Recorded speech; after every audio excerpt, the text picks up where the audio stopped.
Welcome to Hopkins Online Learning. Welcome to the course Purposive Communication. This is Module 7, Communication for Work Purposes, Writing Business Letters and Correspondence. This is the overview of the lesson. There will be 4 topics in this lesson. Topic 1, Workplace Communication. Topic 2, Effective Business Writing, including organization and style. Topic 3, Elements of Business Letters. Topic 4, Analyzing business letters in terms of organization, writing style, and elements. Hopkins Online Learning. Topic 1. In this topic, we will discuss workplace communication. Workplace communication is the process of exchanging information and ideas, both verbally and non-verbally, between one person or group and another person or group within an organization. It includes emails, video conferencing, text messages, notes, calls, etc. Waving your hand to greet a coworker would be an example of nonverbal communication. Sending an email message would be considered an example of verbal communication. With flexible working arrangements, workplace communication can happen anywhere at any time. Workplace communication includes emails, video conferencing, text messages, notes, calls, and more. In the past, workplace communication was typically limited to the office. However, in the present, people are able to work remotely and communicate in a variety of mediums such as group chats, video conferencing, emails, and more. The following components of the communications processes may look something like this in the workplace. 1. Sender, an employee. 2.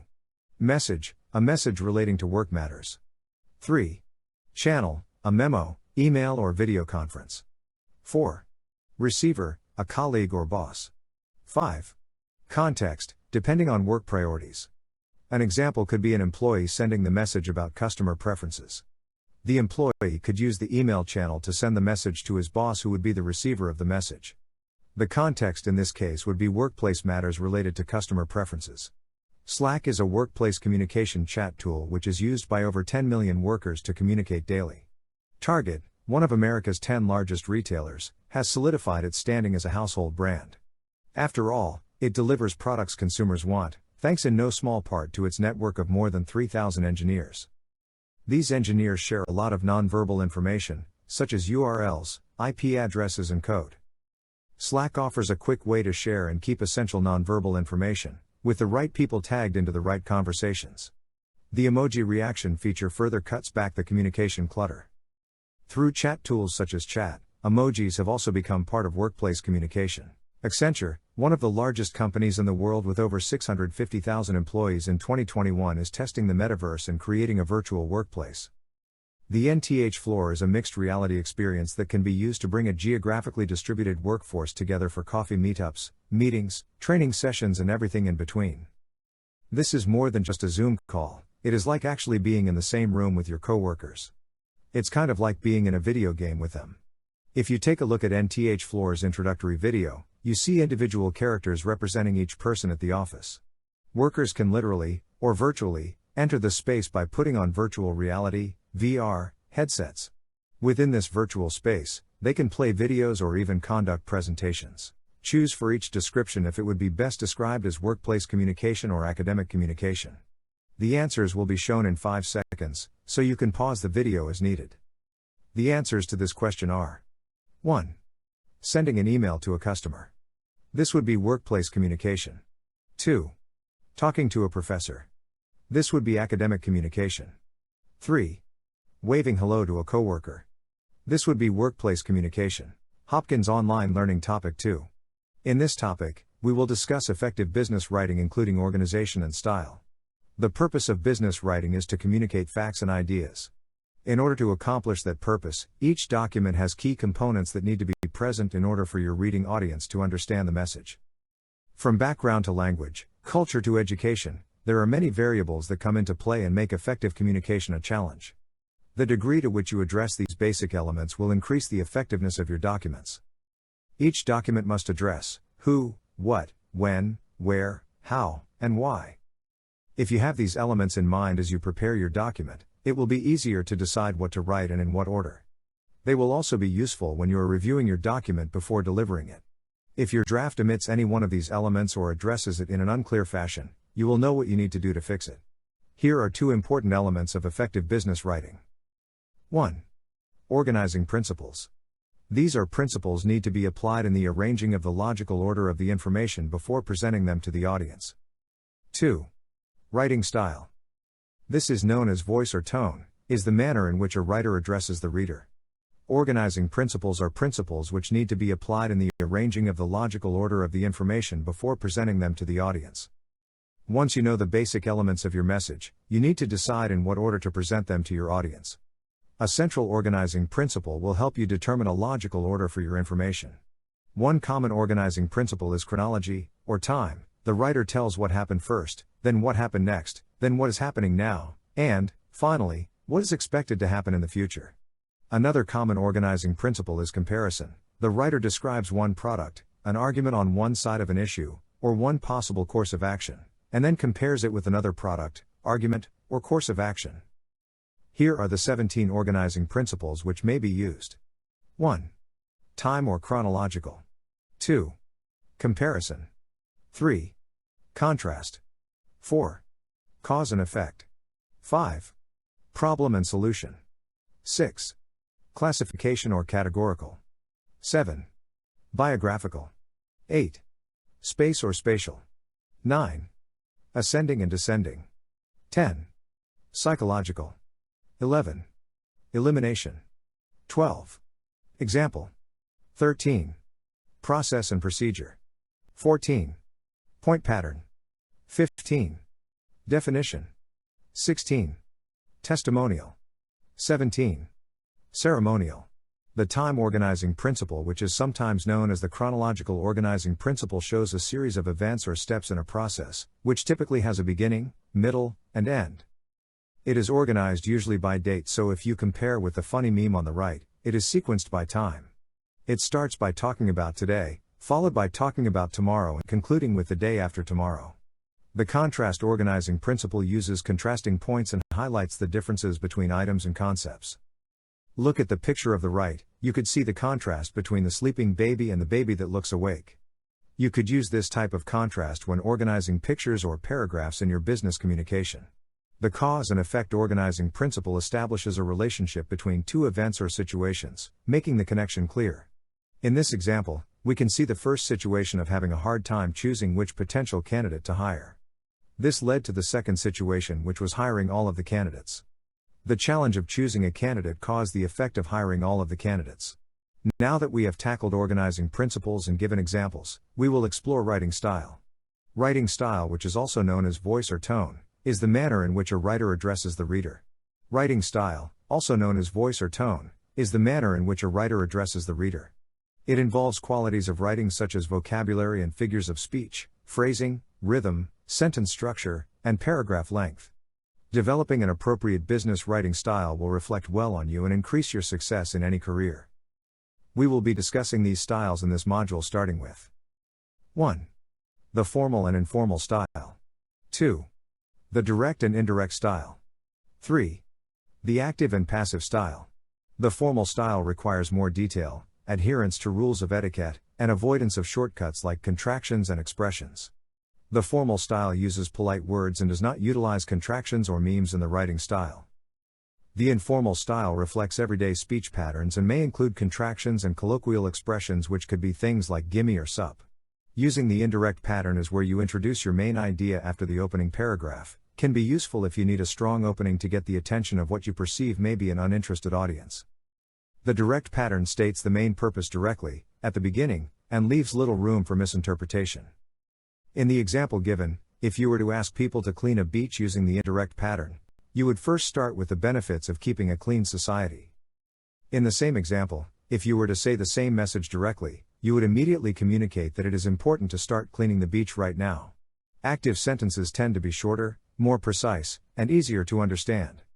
This is especially true because passive sentences can be written in ways that do not tell the reader who the doer of the action is. For example, all sales orders are processed daily is a complete and correct sentence in passive voice. Active voice is the clear choice for a variety of contexts, but not all. When you want to de-emphasize the doer of the action, you may write, 10 late arrivals were recorded this month, and not even mention who was late. The passive form doesn't place blame or credit, so it can be more diplomatic in some contexts. Passive voice allows the writer to avoid personal references or personal pronouns to create a more objective tone. There are also situations where the doer of the action is unknown, as in graffiti was painted on the side of our building last night.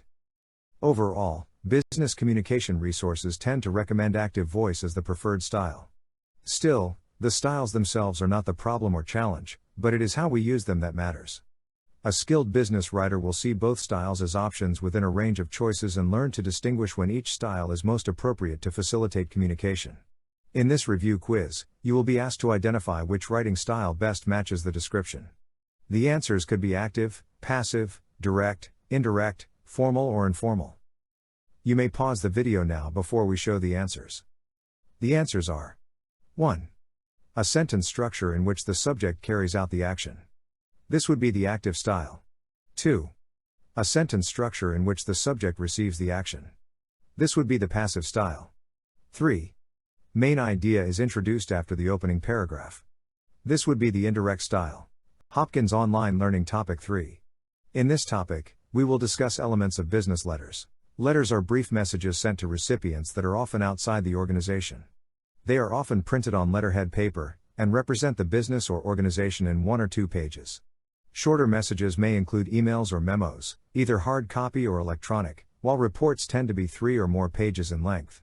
While email and text messages may be used more frequently today, the effective business letter remains a common form of written communication. It can serve to introduce you to a potential employer, announce a product or service, or even serve to communicate feelings and emotions. We'll examine the basic outline of a letter and then focus on specific products or writing assignments.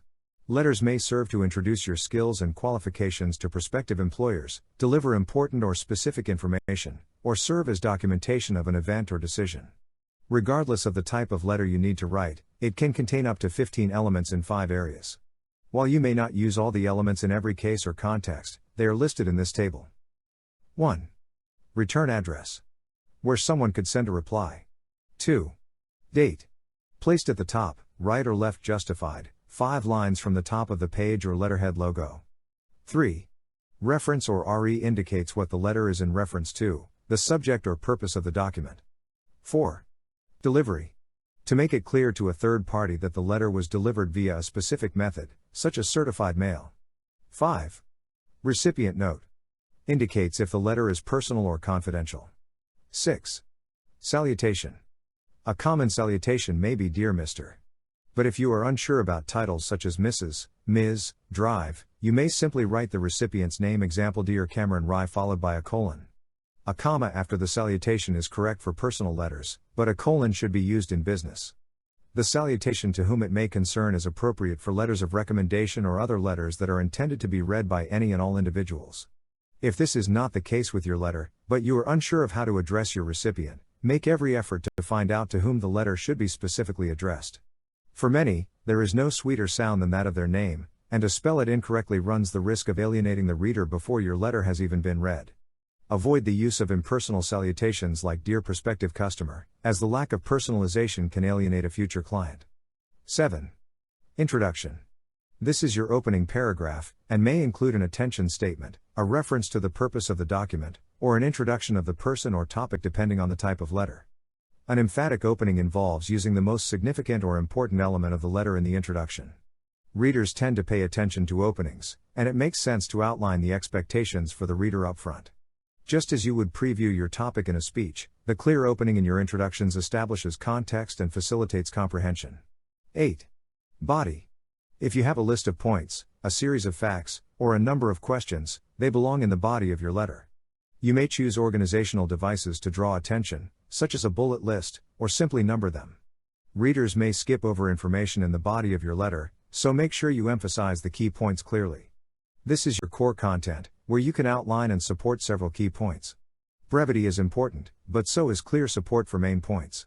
Specific, meaningful information needs to be clear, concise, and accurate. 9. Conclusion. An emphatic closing mirrors your introduction with the added element of tying the main points together, clearly demonstrating their relationship. The conclusion can serve to remind the reader, but should not introduce new information. A clear summary sentence will strengthen your writing and enhance your effectiveness. If your letter requests or implies action, the conclusion needs to make clear what you expect to happen. It is usually courteous to conclude by thanking the recipient for his or her attention, and to invite them to contact you if you can be of help or if they have questions. This paragraph reiterates the main points and their relationship to each other, reinforcing the main point or purpose. 10. Close. Sincerely or cordially are standard business closing statements.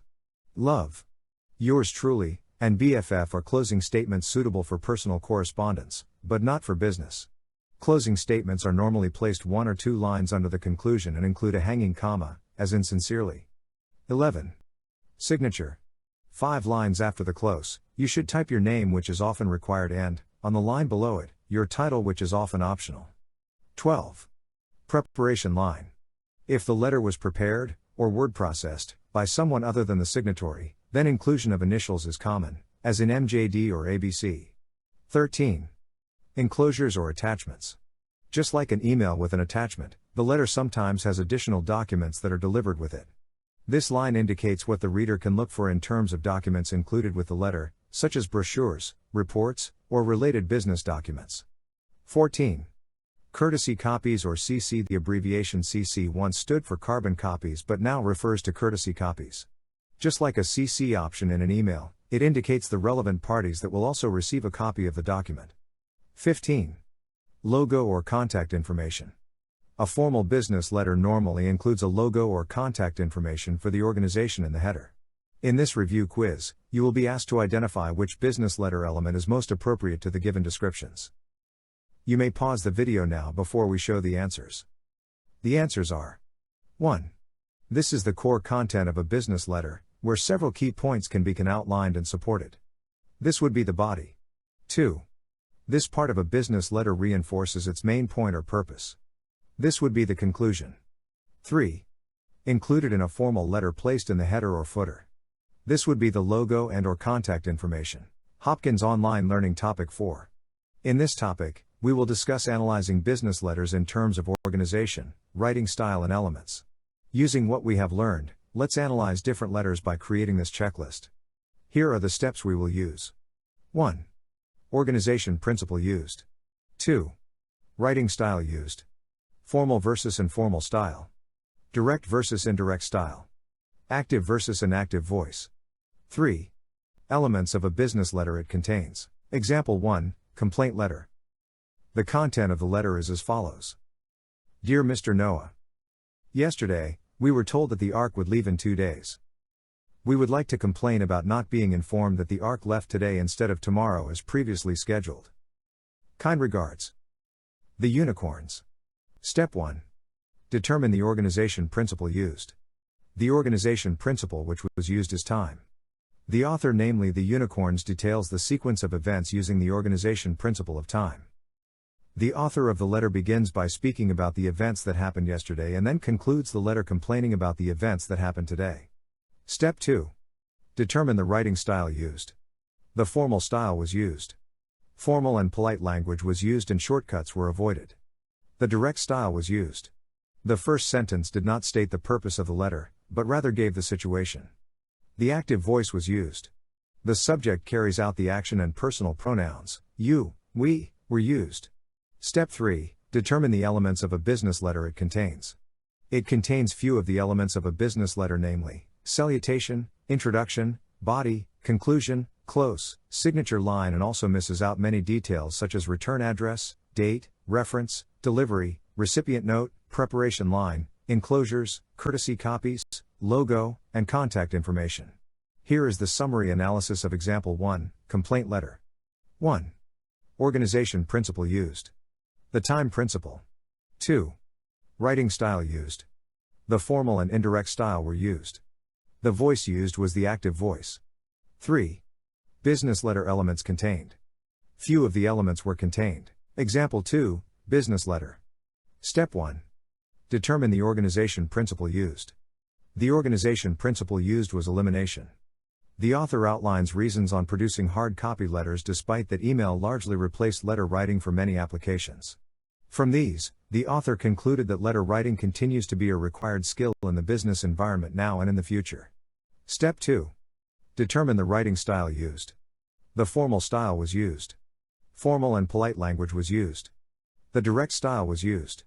The first sentence was clear about the business letter's purpose and goal to inform readers that the paperless office, where producing hard copy letters, is a myth. The active voice was used. The subject carries out the action and personal pronouns, you, we, were used. Step 3. Determine the elements of a business letter it contains. It contains all the elements of a business letter: return address, date, reference, delivery, recipient note, salutation, introduction, body, conclusion, close, signature line, preparation line, enclosures, courtesy copies, logo, and contact information. Here is the summary analysis of example 2, business letter. 1. Organization principle used. The elimination principle. 2. Writing style used. The formal and direct style were used. The voice used was the active voice. 3. Business letter elements contained. All elements are contained. In this review quiz, you will be asked to identify which writing analysis step is being referred to by each description. You may pause the video now before we show the answers. The answers are: 1. The first step on analyzing a business letter. This would be step 1. Determine the organization principle used. 2. The second step in analyzing a business letter. This would be step 2. Determine the writing style used. 3. The third step in analyzing a business letter. This would be step 3. Determine the elements of a business letter it contains. We can make the following summary about Module 7, Communication for Work Purposes, Writing Business Letters and Correspondence. Workplace communication refers to messages sent regarding matters at work, and these can now take place anywhere from the beach, office, or even the metaverse. Organization is the key to clear writing. Organizing documents, paragraphs, and sentences will make the audience understand them well. There are many principles which can be used to help organize writing, such as time and contrast. There are different writing styles to choose from to help the writer communicate their message, such as formal, informal, direct, indirect, active, and passive. You can use these 3 steps in analyzing a business letter, starting with determining the organization principle used, then the writing style used, and lastly the elements of a business letter it contains.